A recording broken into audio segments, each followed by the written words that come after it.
Hello and welcome to Indus News live from Islamabad. I'm Jawad Tehami and these are the headlines.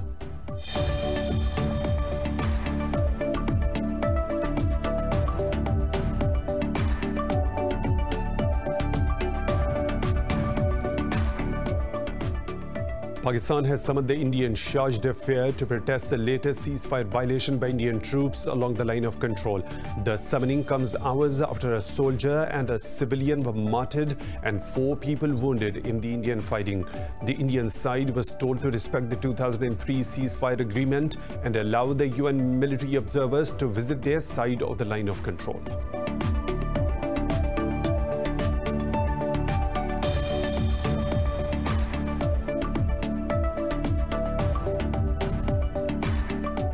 Pakistan's Foreign Minister Shah Mahmood Qureshi has once again warned against the spoilers of the Afghan peace process. Addressing a conference in Islamabad, Qureshi said negotiations are the only solution to the Afghan conflict. In his address, the chairman of the Afghan Council for Reconciliation, Abdullah, thanked Pakistan for its efforts for peace.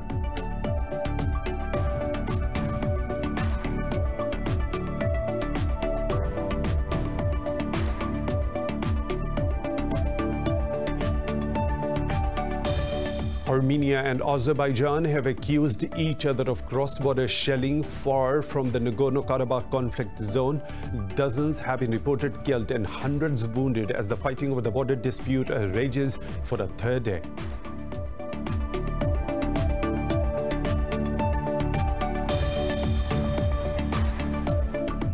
U.S. Secretary of State Mike Pompeo has urged Greece and Turkey to continue talks on a maritime dispute as soon as possible. Speaking after meeting Greek Prime Minister Kyriakos Mitsotakis in Crete, Pompeo said the U.S. supports the dialogue between the two states. Pompeo is on a 2-day trip to Greece amid increased regional tensions over energy resources in the eastern Mediterranean.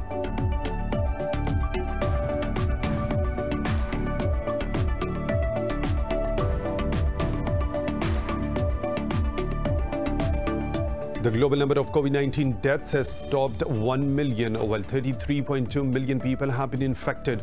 The deaths in the US, India and Brazil make up nearly half the total fatalities.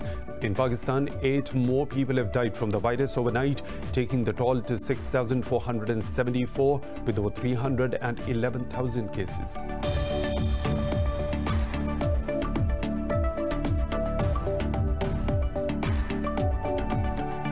Those are the headlines and detailed stories right after a short break. Stay tuned.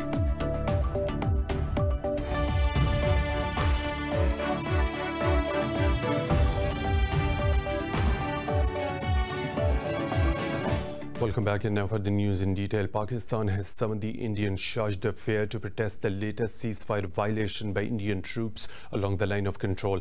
The summoning comes hours after a soldier and a civilian was martyred and 4 people were wounded in the Indian fighting. The Indian side was told to respect the 2003 ceasefire agreement and allow the UN military observers to visit their side of the line of control. According to the Foreign Office, there have been over 2,300 ceasefire violations by the Indian Army since January. Amnesty International says it is halting work in India due to continuous crackdown and harassment by the government of Prime Minister Narendra Modi. The rights group said New Delhi has frozen the bank account of its office in India, forcing it to stop its campaign and research work. Amnesty said agencies have been targeting it for calling for government's accountability over human rights violations in occupied Kashmir. The rights body said it is operating in complete compliance with Indian and international law and has only raised its voice against New Delhi's injustice. Amnesty's executive director Avinash Kumar says these measures are an extension of assault by the government on those who speak the truth.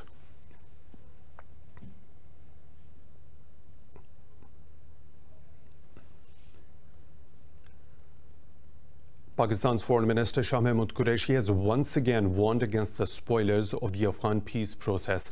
Addressing a conference in Islamabad, Qureshi said negotiations are the only solution to the Afghan conflict.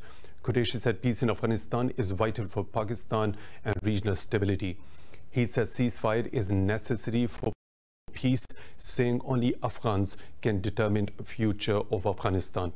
In his address, Chairman of the Afghan High Council for National Reconciliation, Abdullah, thanked Pakistan for its efforts for the Afghan peace. He said there are no winners in war and no losers in peaceful settlement. Abdullah said both the countries need to enhance bilateral cooperation in all fields.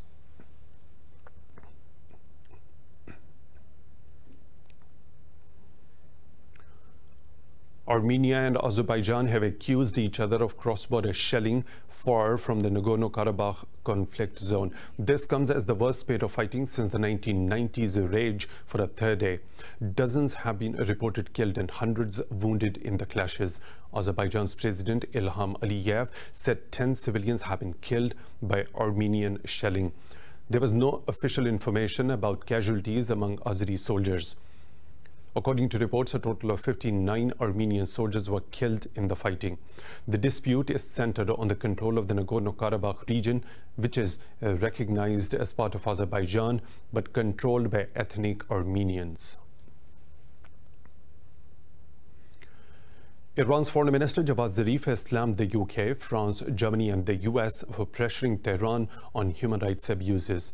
Addressing an event to commemorate Iraq war, Zarif said Germany and the Netherlands provided chemical weapons to Saddam Hussein to use against the Iranian people. He said Iranians will never forget the war crimes of the nations that now claim to champion human rights.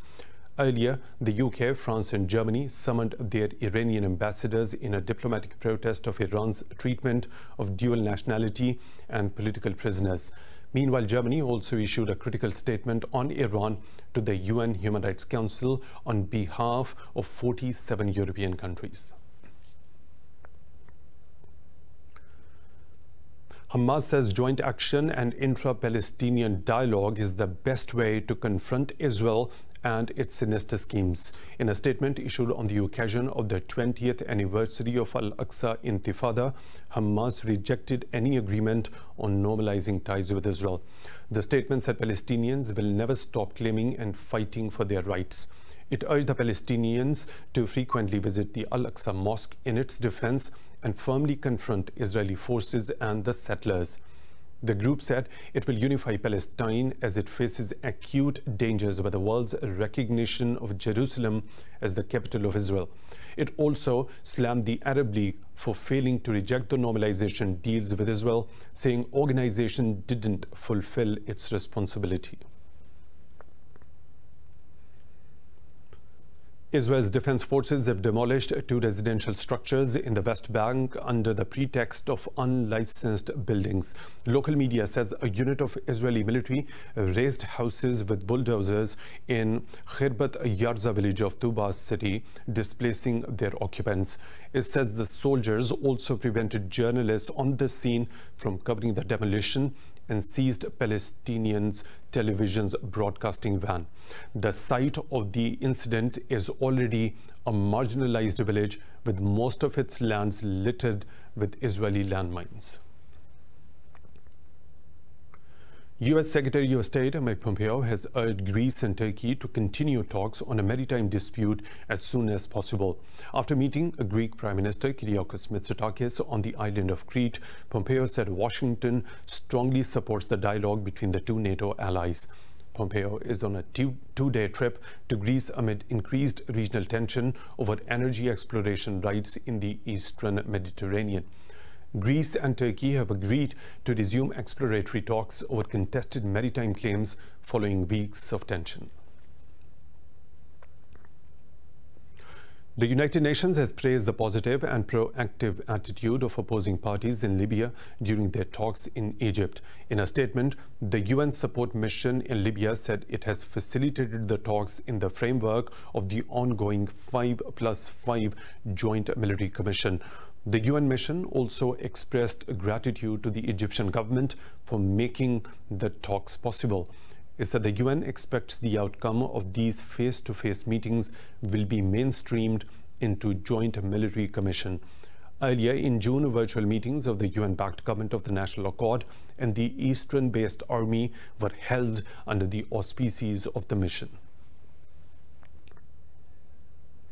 In the US, the only police officer charged in the Breonna Taylor's case has pleaded not guilty on 3 counts of wanton endangerment. Former detective Brett Hackinson entered his plea during an audio conference call before Jefferson County Circuit Court Judge Ann Bailey Smith.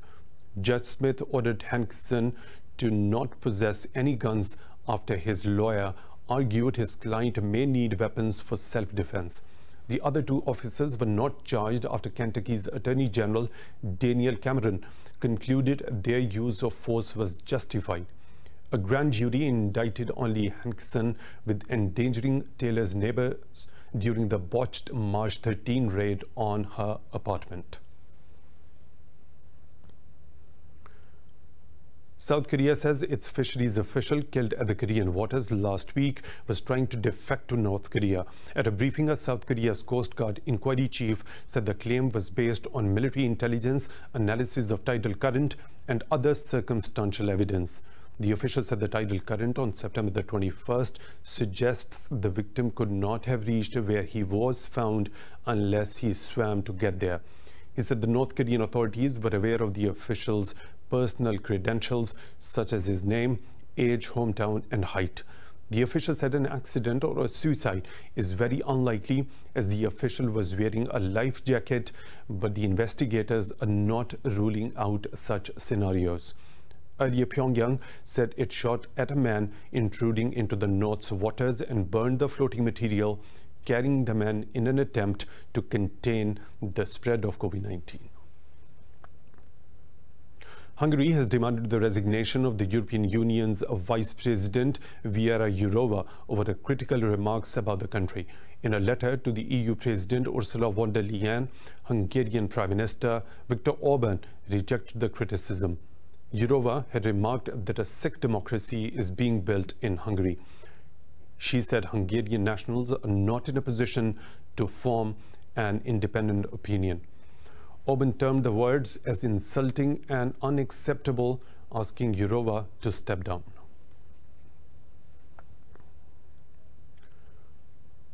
The global number of COVID-19 deaths has topped 1 million, while over 33.3 million people have been infected. The deaths in the US, India and Brazil make up nearly half the total fatalities. More in this report.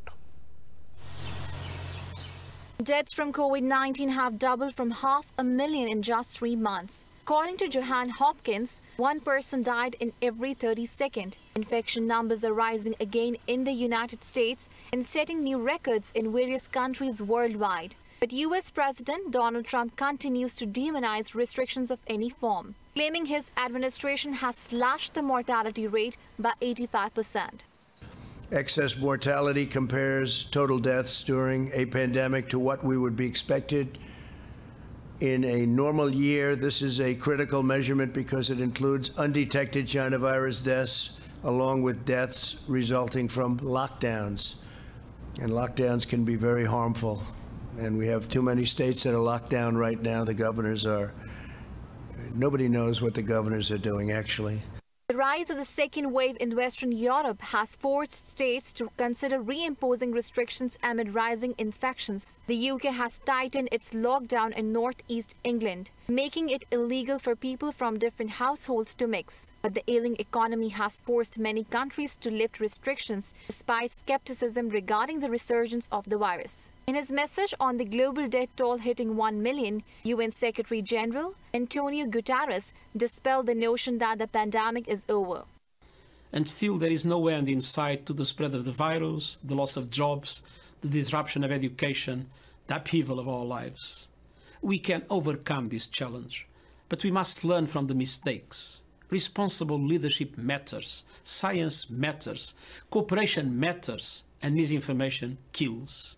The WHO has also warned the pandemic still needs major control interventions. The World Health Body also announced the distribution of 120 million rapid test kits for low and middle income countries. In Pakistan, 8 people have lost their lives to COVID-19 over the past 24 hours, raising the death toll to 6,474. The Health Ministry says 672 more tested positive overnight, with over 8,700 total active cases in the country. The ministry said out of over 311,000 detected cases, 296,000 have recovered so far. It said more than 136,000 cases have been detected in Sindh province, while over 99,000 have been reported in Punjab so far. In the federal capital Islamabad, close to 16,500 people have tested positive for the disease since the outbreak. India has deployed heavy security measures in Lucknow ahead of a special court's verdict in a criminal case over the demolition of Ayodhya's Babri Mosque in 1992. With the trial now concluded, this report takes a peek at this decades-old story of state-backed religious persecution and injustice. Hindu mobs demolished the century-old Babri Mosque on December 6, 1992, based on a historical fallacy that it was built on the ruins of a temple for Hindu deity Lord Ram. Authorities say around 1,800 people were killed in riots in the aftermath of the demolition that India's Supreme Court has described as an egregious violation of the rule of law. The matter was challenged in court and awaits judgment for the past 20 years, even after the Supreme Court ordered a day-to-day hearing in 2017. The 32 accused on trial include former Deputy Prime Minister L.K. Advani, former Uttar Pradesh Chief Minister Kalyan Singh, and other ruling Bharatiya Janata Party leaders. The police registered 2 FIRs, one against hundreds of thousands of unknown rioters who climbed atop the mosque with hammers and axes, while the other named several BJP leaders for stoking hate and criminal conspiracy to destroy the religious site. Out of thousands of witnesses, only 351 appeared before the court, largely out of fear of Hindutva extremists. In India, a 19-year-old Dalit woman has died after she was gang raped by 4 upper caste men, sparking outrage in the country. The woman was admitted to a hospital in New Delhi 2 weeks ago with several serious injuries. The incident took place on the 14th of September in the northern state of Uttar Pradesh. Police told local media that the 4 men had dragged the victim to a field in Hathras district where they raped her. The news of her death has rather prompted many in India to take to social media and demand justice. Rape and sexual violence have been under the spotlight in India since 2012, when a 23-year-old girl was gang raped. This led to huge protests and changes to the country's rape laws, but there has been no sign of crimes against women abating. More stories to follow, but right after a short break. Stay tuned.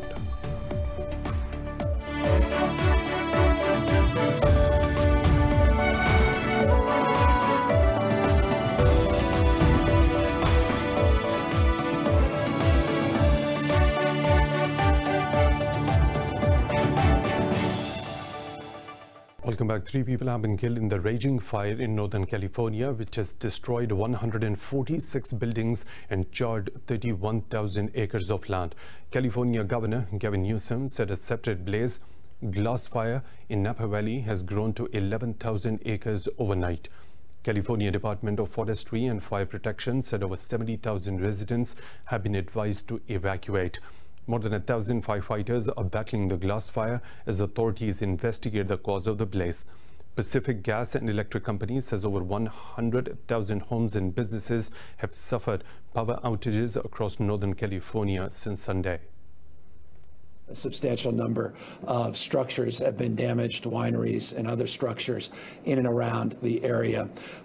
Familiar evacuation orders and challenge right now that's been made more acute because of overnight winds. Those winds will maintain themselves. They'll begin to dissipate later in the afternoon, stabilize overnight, which should help with our efforts to take advantage of those conditions and move to advance our containment efforts. This year's fire season in the U.S. has killed 29 people in California over the past 30 days, while 10 have died in Oregon and Washington. Now moving on, the death toll from flooding in Sudan has risen to 138. Interior Ministry says 56 people have been injured in the heavy downpours, while more than 600,000 have been displaced.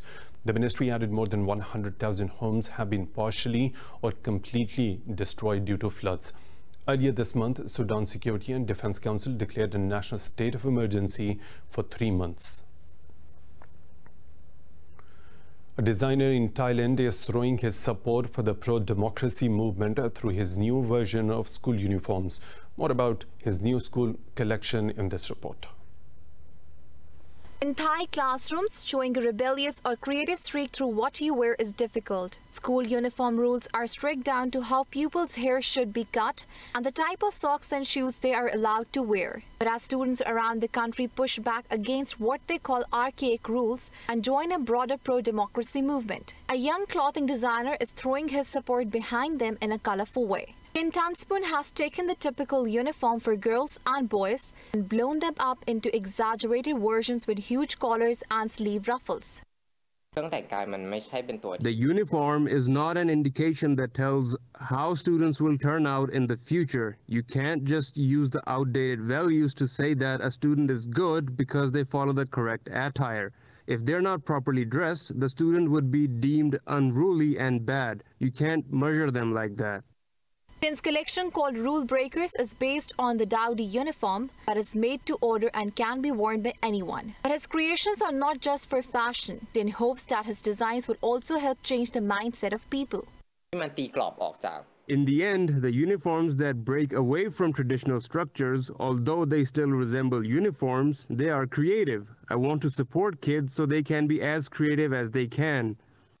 Ken's out-of-the-box designs have caught the attention of intimate women's apparel brand, Cole, and they now are collaborating to create a ready-to-wear uniform. The exclusive collaboration has just been launched in June, with prices ranging from $100 to $475 a piece.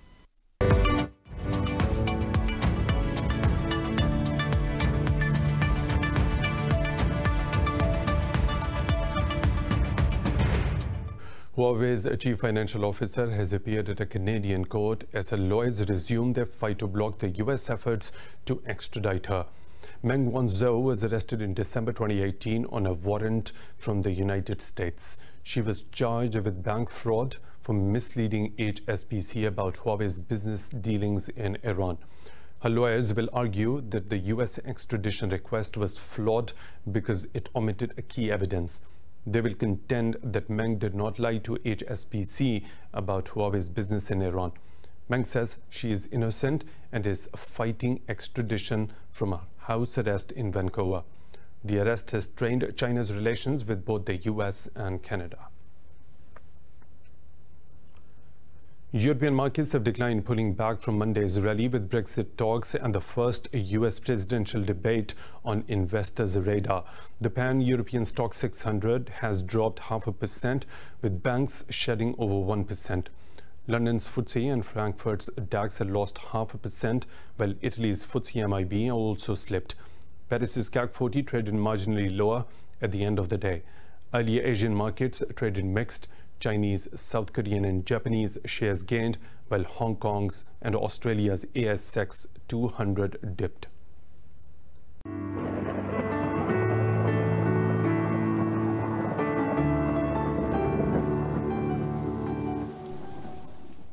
And now the weather situation from around the globe.